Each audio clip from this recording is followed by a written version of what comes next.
clear clear शब्द समझे छे ने भजन छे रामायण के दोहा छे तुम याद करो ककरो खाए ला ककरो पागल तू को देला के छोरा सब के किया ना छोड़ ले जोश के असर परीक्षा में आब छे हम देखा चाहे छी असर जो सीधा सोचाई महर छे कि महर छे तैयार है आप लोग तब कुछ तो हल्का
love you कहीं का किया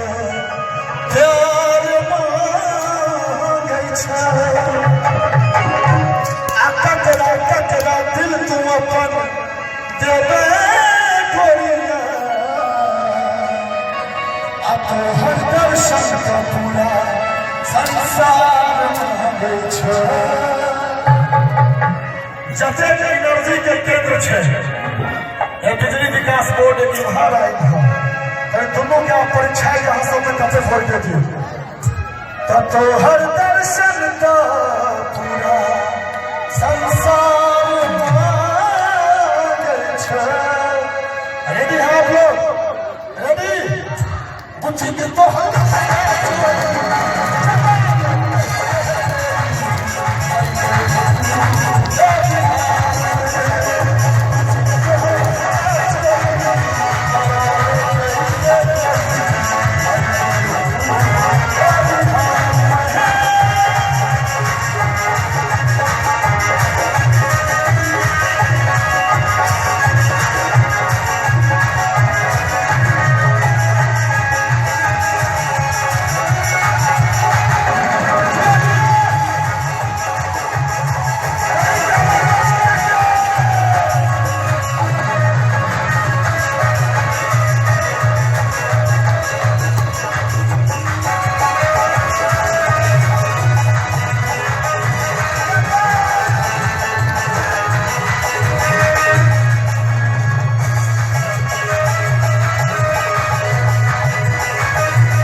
दिल्ली बम्बई वाला सब पैसा छथिन सुंदर सुंदर छथिन तो हुनकर भाव देबही और गाँव वाला छड़ा सब भाव नहीं देबही उनका सब लग पैसा बढ़ छै उनका सब लग प्यार छै देखै छी आ पता छै ओ जे कारिये का छड़ा पैसा जो हमरा की कहै छला भाई जी प्रिया के बड़ प्यार करै छी हमरा तरफ से